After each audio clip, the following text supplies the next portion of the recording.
Hi there, welcome back to my channel, Antoinette from Antoinette Intuitive Tarot and Jewellery. This is meant to be a VR to Ethony, and the question was, if you were to make a 79th card for the tarot deck, what would it be and why? There are so many people who have attempted to add to the decks and so many different ways of adding to, the various systems around, that I don't know if they're always needed, warranted. Sometimes we keep them in the deck, sometimes I take them out and I just use the standard 78 cards, depending on how I feel and how my mood is. However, thinking about it, if I was to play around, my first thoughts off the top of my head at the time, and I don't have anything to show for this, because I don't own the decks that sort of inspired my thinking, nor do I know the names actually, they're just ones I saw on flip-throughs. But I remember seeing in somebody's oracle deck like a Kundalini style picture. So I thought that perhaps the 79th card that I would maybe create would be a Kundalini-esque card. The thought behind it for me is that with the major arcanas, we go full circle, we go round from the Fool's Journey, if we're doing the Fool's Journey, so we go round in a big circle to the world. And then what comes after that was my question. So I was thinking perhaps it's, our own spiritual transcendence. Perhaps we've achieved all that we need to, and maybe perhaps this is about our chakras being in alignment. Maybe this is about us learning to open our chakras, channeling our inner healer, our inner energies, our inner spiritualities. Those were the sorts of things I was thinking. But as I say, I'm not a deck creator, and it just got me thinking. I don't know what you guys think about that and what you would stick in as an extra card. But yeah, that's the sort of thought process I was having with mine. Other than that, that's really quite a short response to the question. But what I thought I might as well do while I'm here is, as I've just opened the post, and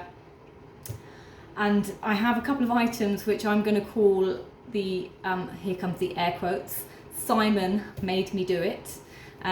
So when I was watching somebody else doing a flip through, someone happened to talk about a particular deck, and then somebody else threw into comments on a live that here in England we have a online version of the Book Depository, or it's called the Book Depository online, and they happen to have almost half price off on some tarot decks.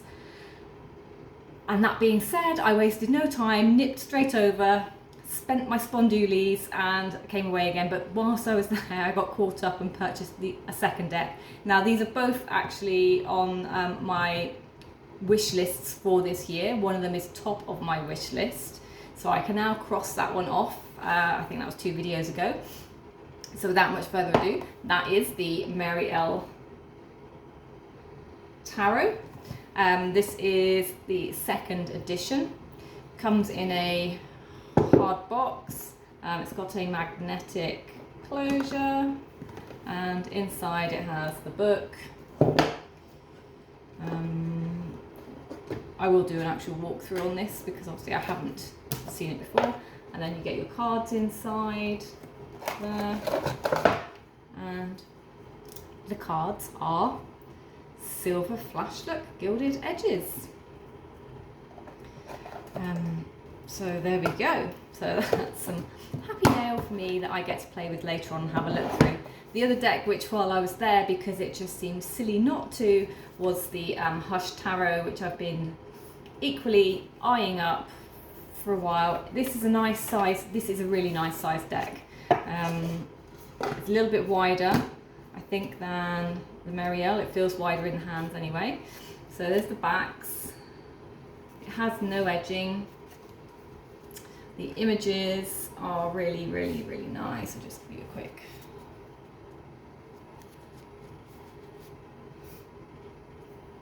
So.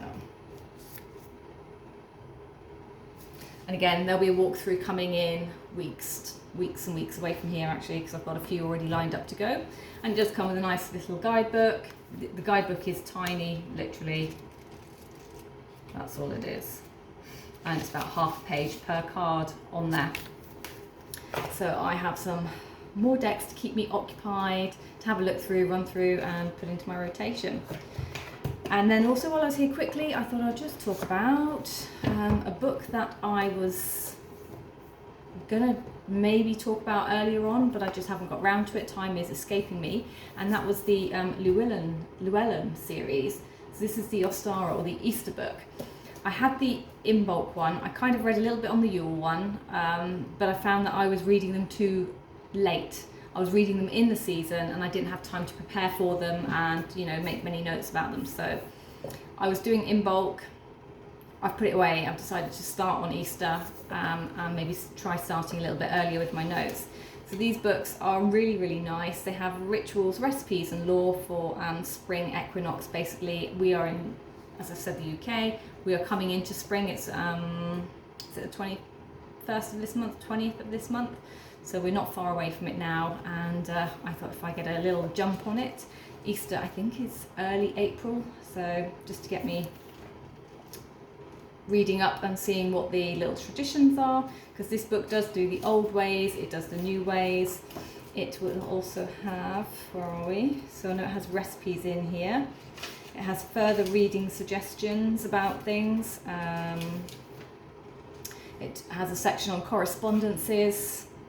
I'm literally reading this with you because I've brought it down to read with me today, but I'm having a really low energy day today, so it might actually be a sofa and relaxed day for me. There's a section on rituals of the celebration and suggested ways of doing so. Prayers and invocations if you want to do them. And again, I'm doing what I always do. I'm flipping from back to front. Recipes and crafts that you can do for Easter. I don't know about you, but my gran, she's Estonian. She always, it could be that she's picked it up across Europe over her travels, but she always does like what we call egg blowing, where she takes, you know, a chicken's egg, a hen's egg, and she pops a hole in the top and bottom and blows out the insides, and then she makes mobile decorations with them for Easter. So she decorates the outsides of the hard shells and, you know, decorates little trees and things and twigs that she brings in for the Easter table, and that's something that I remember growing up with her. And she doesn't do it anymore, but I was talking to her the other day and we were just remembering how she used to do that. The other thing she used to do with eggs sometimes for Easter morning was we'd have a hard-boiled egg, and she used to put food colouring in the water, and it used to create like a mottled or crackled effect on the outside of the egg to make them look really pretty as well.